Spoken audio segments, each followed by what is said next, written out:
Good morning, afternoon, or night to anybody who is following this video. Today we're going to take a look at the first chapter of Jonah. You see, in my Spanish edition, when I look at the prophets, I did it through, you could say, through their genre. Yes, the books of the prophets also have their own genre. Some of the books of the prophets are apocalyptic and some are not. But before I start, I have to clarify one thing. With English, I'm going to do it different. With English, I'm going to do it more like chronological. But wait, we need to understand one thing. Chronological, which is based on, which literally means first things first, second, third, what happened first, in order of the time when it occurred, does not necessarily mean sequential, which is first one, then the other, then the other. Why not? Well, when we look at the Bible, the first prophet that appears is the prophet Isaiah. But it's not until halfway through we find Amos. One thing I've always asked is why does Isaiah come first in the list of prophets when Amos was his father? Yes, the prophet Amos had a son called Isaiah who also became a prophet. Yet Isaiah, the son, shows up first. Well, this happened because Isaiah is a major prophet. Amos is not. When we talk about the prophets, we have three major prophets: Isaiah, Jeremiah, and then there's a debate if the next one would be Ezekiel or Daniel. For me, if you ask me, there are four because both of them, Ezekiel and Daniel, are major prophets. And then you have the rest of the prophets, which are considered minor prophets, including Jonah, including Amos, and among them. When we talk about chronologically, the first of the prophets to actually have a book named after him was Jonah. You heard me right. Jonah. None of the books of the prophets were written during a time during peace and tranquility. All those prophets were written during times of great turbulence and threats of by foreign powers. One such one was the the book of Jonah. And that's the one we're going to start out today. The book of Jonah takes place halfway through the 8th century, halfway through the 800s. That means it would have taken place 2760, 2770. We could push it further and pinpoint its events to the year 763 BC due to certain events that happened that impacted Assyria. When the book of Jonah was written, um, a lot of things had previously happened in Israel. Okay, the kingdom of Israel had split into two parts. One was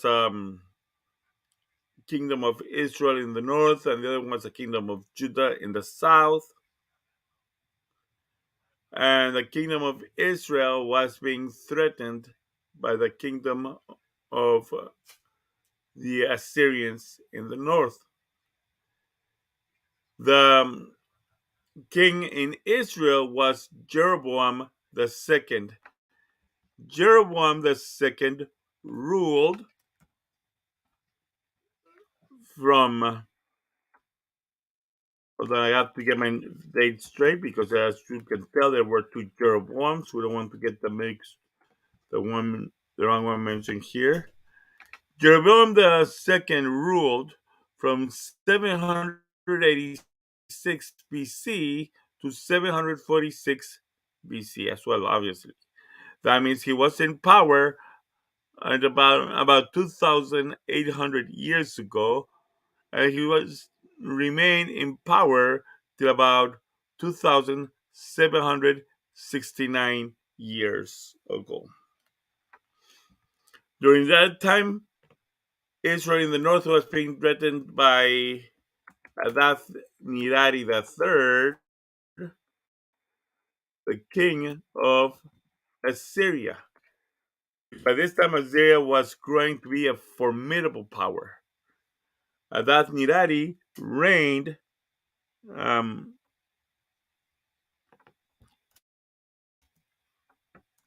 from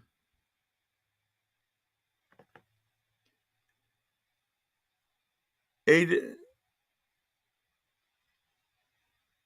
Hold on.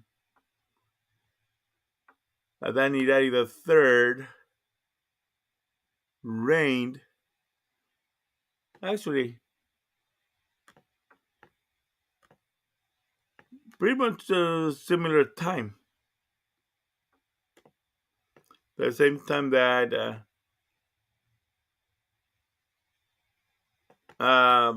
Jeroboam II was in power. And there was pretty much about to be a transition into Shalmaneser IV. Yes, Shalmaneser IV ruled from 782 to 773 BC. These two were the emperors that ruled pretty much at the same time Jonah was alive. Now, obviously, not at the same time of each other. First, it was Adath Nirari, then Shalmaneser. But Jonah was alive during the time of these two Assyrian emperors. That's why we're going to start with the book of Jonah. Now, Jonah was written in Hebrew. Um, what else do I need to say? The word name Jonah in Hebrew means a dove. And we're going to find why they call him a dove. It's not necessarily a good reason why they call him, why his name means a dove. But we're going to find out about it shortly.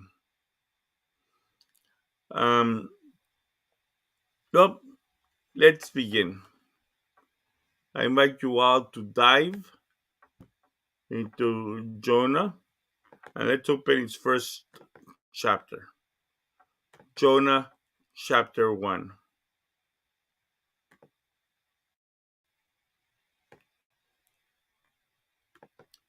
I don't know why I have it in Spanish still there.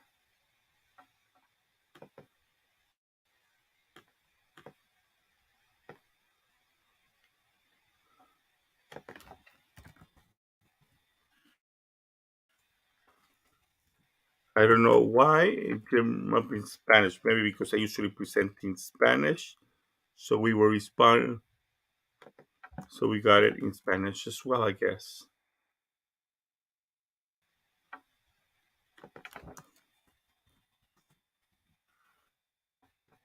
All right. Let's get started.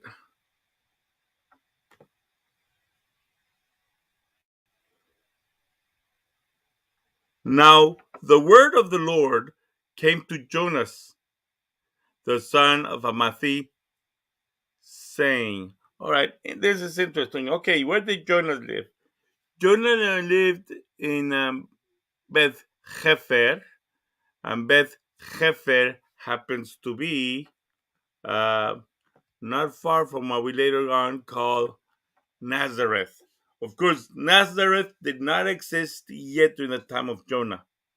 This is way before the time Nazareth even was around. Nazareth doesn't get established as a city or even as an establishment until way after the Israelites returned from Babylon.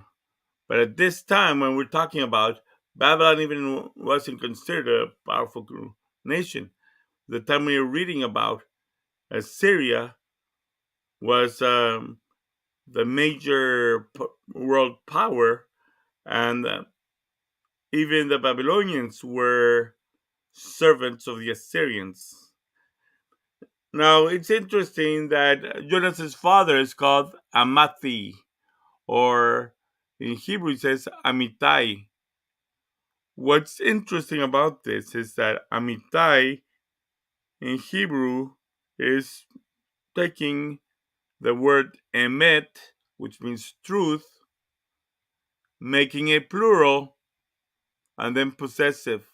So it's truth turned into truths, more than one truth, and then my truth is what Amitai means. Let's find out what God tells Jonah. Arise and go to Nineveh, the great city, and preach in it, for the wickedness thereof is come up before me. We see that Jonah is being sent to Nineveh. Nineveh, which stands on the um, banks of the Euphrates River, was the capital of the Assyrian Empire. Let's look at what's going on here. The Assyrians are threatening to destroy the kingdom of Israel. Yet God is sending Jonah to preach to his enemies. He's sending him to the capital of the city that's right now pretty much threatening his homeland, and to go preach to him. How would you feel if God were to send you to preach in the country that's your enemies? Let's say, for example, right now we live in the United States. United States right now is not in a good position with Russia. How would you feel if God told you go preach to the Russians? Not too long ago, maybe about 23 years ago, our enemies was Al Qaeda. How would you have felt if during that time God sent you to preach to Al Qaeda? Probably not very happy. Probably you may have had fear or resentment to being sent for such a mission. Well, we can see, as we're going to see later, Jonah did not like the idea either. We also see that Nineveh wasn't just any city. It wasn't just a capital city. It was considered a great city. Great, according to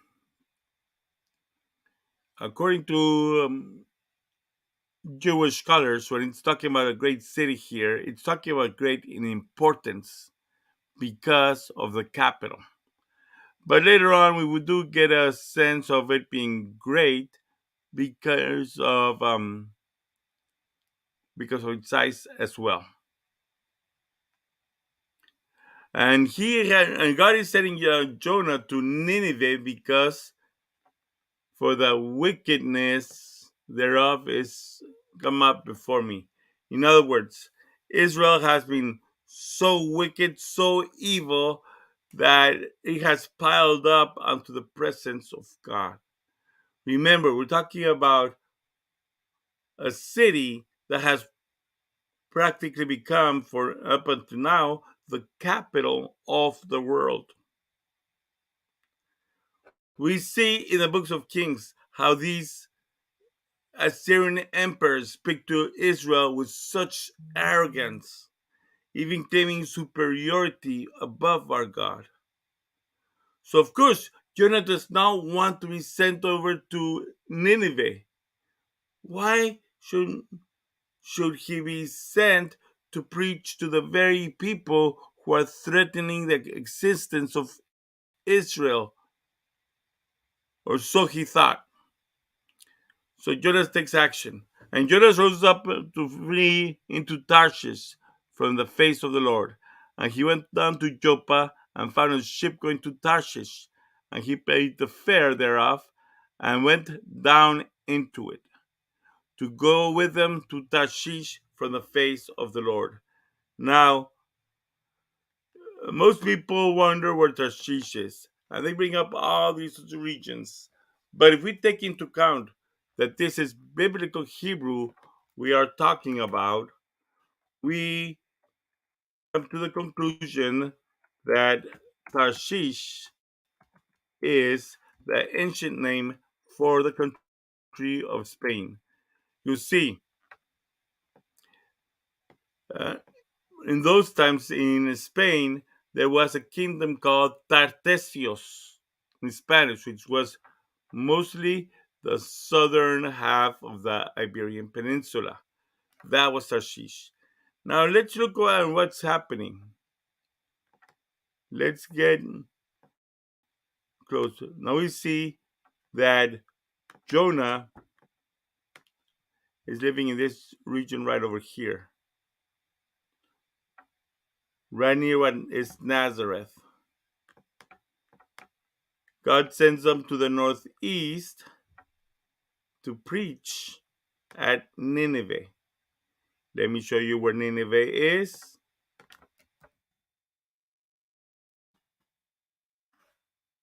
We see that Nineveh is right there. This is the region of Nineveh right now. Of course, now it's presented as a modern city. Well, but we're talking about biblical times. Nineveh is right there. And this is not the original Nineveh. This has been rebuilt a few kilometers away. The original Nineveh is completely destroyed and abandoned. We see that the original Nineveh is near what is now Mosul, Iraq. But where does Jonah go instead? He goes down to Joppa. Joppa is in the southern half of what is now Tel Aviv. You can easily go there. The airport is but 15 minutes away from there. So instead of going northeast to Nineveh, he heads southwest to Joppa. That's completely different direction. 180 degrees away from where he was supposed to be going. And why in Joppa? Joppa was a place where boats were going. His intention was to go to Tarshish, which is all the way to the western ends of the world known by them at that time. So his purpose was to get as far away from the place where God was sending him in the first place. As far away as his objective as possible. Now, let's continue. Oh, I'm sorry, I did not share with you guys the map. Let's do that so you can see.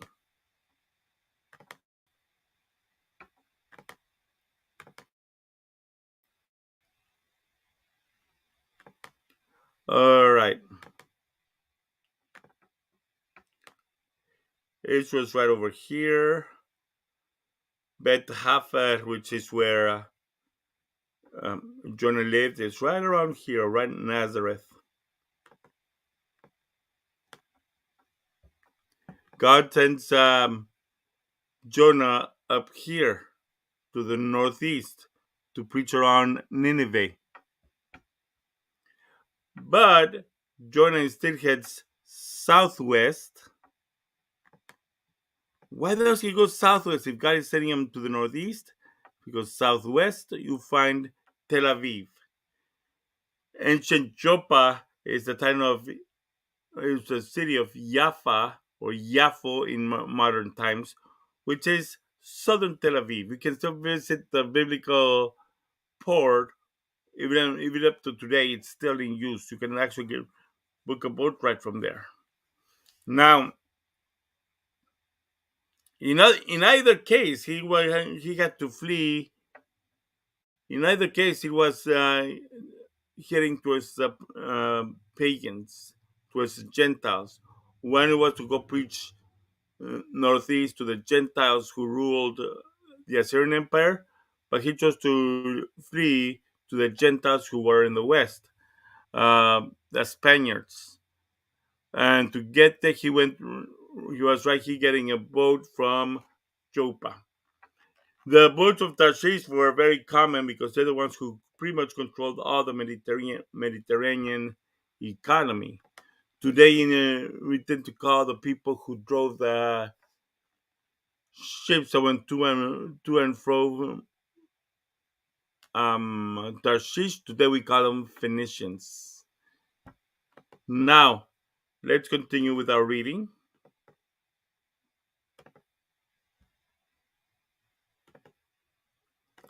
He continues telling us he paid the fare.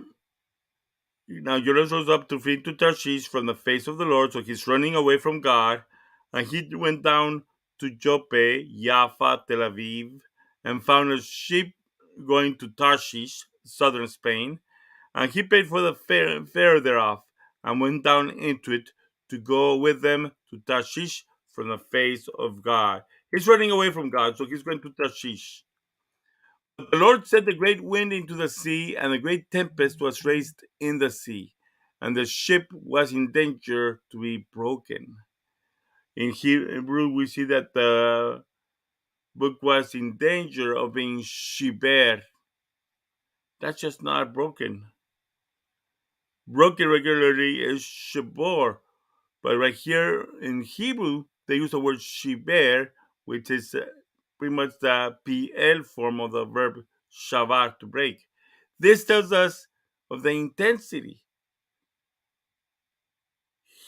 Um, Jonah is not using that the boat is being in danger of being shubar or nishbar,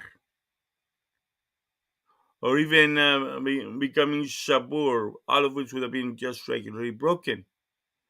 It's in danger of becoming shiber. Shiber is more intensive. Okay, I'll give you an example. If something is shavar, let's say for example, I have a stick in my hands and I shover this stick. If I break it, I could be breaking it in half, and that would be shover. It's already broken, although the pieces may still be big. But at this time, the boat was being threatened to becoming shiber. In other words, the storm was so strong that the boat was in danger of actually being shattered into tiny pieces. That's what the word shiber means, to be shattered into thousands of little pieces. It's as if you were not satisfied with just breaking it. You would continue breaking it till the sizes were too small to continue. So they were afraid that the boat was not just going to be broken, that it was going to be shattered. If a boat is broken, you can probably still hold on to the floating wood. But if it's shiber, if it's shattered, you don't have anything left to hold on to. And the mariners were afraid, and the men cried to their God, and they cast forth the wares that were in the ship into the sea. The men cried into their God, into their own respective gods, because you had people there from all over the Mediterranean. You have, for example, the Philistines who worshipped Dagon. You had Egyptians who had Osiris, Isis, and so on. You had Greeks who had Zeus, and so on. And then you had Jonah who had Yahweh. They were all praying to their own gods. And they cast for the wares that were in the ship into the sea to lighten it up of them. And Jonas went down into the part of the ship and fell into a deep sleep. You gotta notice right here what's going on with Jonas. There's a storm. Everybody is all worried because they think the boat is going to shatter. But Jonah says, forget all this. I'm going to sleep. He heads downstairs and goes to sleep. We see two things here. Number one, he has faith. He knows that nothing much going to happen with the boat because he knows that God is with him, his faith. But we also see another thing completely different here. Jonah is indifferent to the needs of the people right there. Jonah, as a Hebrew, at this point he's pretty much despising the other people on the boat who happen to be Gentiles. So he's like, you guys worry about it if you want. I'm just gonna go to sleep. He doesn't care much about what the people are worried. So something else happens. Verse 6. And the shipmaster came to him and said to him, why art thou fast asleep? Rise up, call upon thy God, if so be that God will think of us, and we may not perish. In the Greek it says, ulai, God could remember. Ulai could be maybe, just maybe. In other words, the captain of the ship gets mad at the indifference that Jonah is showing, goes in right after him, wakes him up, and tells him, how come you're asleep? How come you see the storm is going? And you just come downstairs and fall asleep. Pray to God that this storm stops. We find something interesting here. We find there's a parallelism with a story in the gospel where the apostles are in the middle of a storm in the Sea of Galilee and Jesus is in the midst sleeping. How many times don't we find that we're going through a very difficult experience in our lives? Maybe a disease, maybe political turmoil, maybe a problem at work, maybe economic problems. Only you and God knows what your storm is like. And the ship that you're on, your life, is about to be shattered to pieces. You might feel like, I don't know what's going on. I can't take it anymore. Arg. But right there in the boat, you have somebody sleeping. In the Old Testament, it's Jonah sleeping in the boat. In the New Testament, it's Jesus. And you're like, please wake up. Can't you see I'm about to be sunk here? And God or God's people are right there next to you, but they're quite asleep. You're waking them up and saying, wake up, help me. Don't you see this boat is about to go down? We're asking for a solution to our problems. In the case of Jonah, he was arrogant. He couldn't care less. But in the New Testament, it's Jesus who wakes up and calms the storm. We see that down here there's also another need to calm the storm. But whereas in the New Testament, Jesus, who's concerned with the apostles, looks up at the storm and tells it to be quiet, and the storm subsides. But in the Old Testament, we're having the complete opposite. Jonah's not doing anything to calm the storm. He just doesn't care and goes to sleep. Now, the something else. Let's continue and see what else happens. They said everyone to his fellow, come, let us cast lots, that we may know why this evil is upon us. And they cast lots, and the lot fell upon Jonas. They're all worried. Okay, there's a storm in the sea. There's a God who's angry. Whose God is angry? Is it Baal, the God of the Canaanites, the storm god of the Canaanites? Is it Zeus with his lightning bolts? Is it Yahweh? So now they're casting lots. You see, back in those days, today we call it gambling. Back in those days, it was called casting lots. And they use that pretty much as a way to divine what the problem is, to guess and to figure out what the problem is. So they cast lots, and the lot fell upon Jonas. And they said to him, "Tell us for what cause this evil is upon us. What is your business? Of what country do you come, and where are you going? And of what people are you?"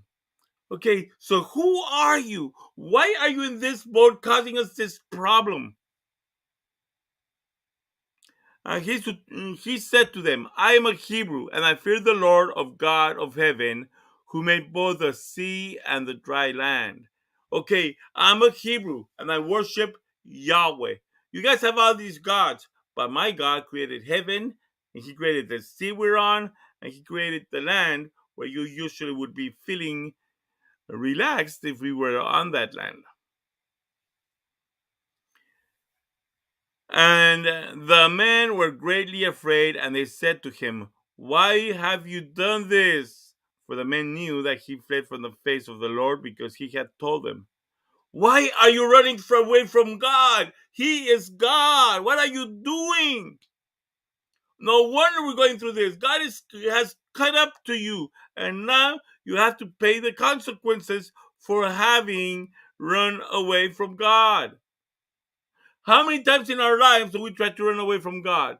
God asks us to do something and we avoid it. God tells us, "Don't abort the child, raise them up." But we rebel and the woman goes after an abortion. We have our marriage. How many times the man decides to run away from God, runs away from his responsibilities with home, and runs off with another woman?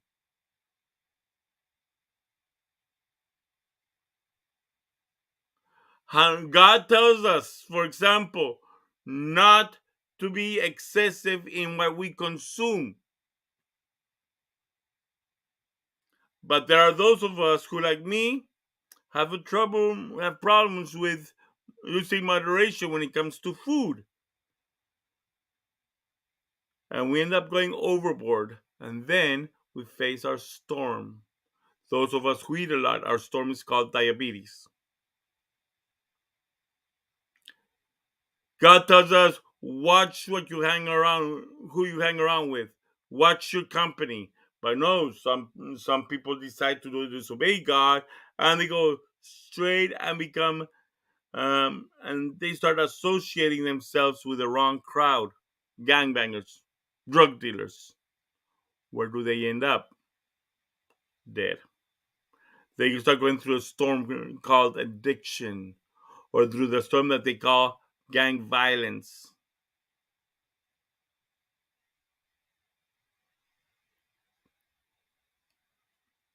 Why are you running from God? Why are you bringing this storm upon yourself? And they said to him, "What shall we do to you, that the sea may be calm for us?" For the sea flowed and swelled. The waves are humongous. The pull of the wind against the ship is powerful. How can we stop the storm? And he said to them, "Take me up and cast me into the sea. Throw me into the water, and the sea shall be calm. For I know that for my sake this great tempest is upon you." Okay, throw me into the water. The seas will be calm once you throw me over to the water. I know it's my fault. In a way, it kind of seems like he's proposing some kind of sacrifice where he becomes a victim, because he knows now, everybody knows now, that the ship is about to be destroyed as a consequence of Jonah disobeying God. He's saying, "Throw me into the water, kill me." As he's saying, "Sacrifice me because of my fault, now that the storm is upon you, because I have disobeyed God." But the people in the boat did not want to do that, at least not yet.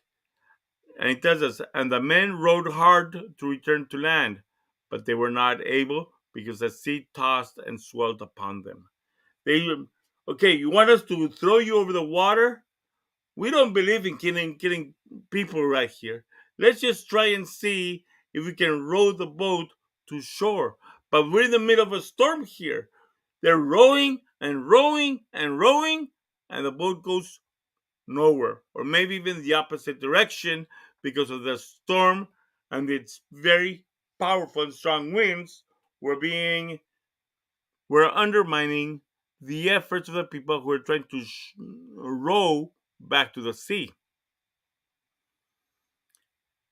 However, they soon realized that they don't have any other hope than to follow what Jonah asked of them in the first place. And they cried out to the Lord and said, "We beseech thee, Lord, let us not die for this man's life, and lay not upon us innocent blood, for you, Lord, have done it as it pleases you." God, please don't let us die. We don't believe in taking a person's lives. We don't believe in killing a person, so we don't want to throw your prophet overboard. But so be your will. And they took Jonah and cast him into the sea, and the sea ceased from raging. Jonah is finally thrown into the water, and the skies clear up. And the men feared the Lord exceedingly, and sacrificed victims to the Lord, and made vows. It tells us clearly that the men end up fearing Yahweh.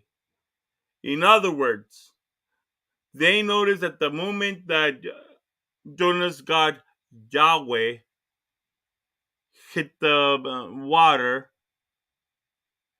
that very moment the storm paused, just as Jonah had predicted. And they were impressed. Because up until this time, the people in the boat were all heathen.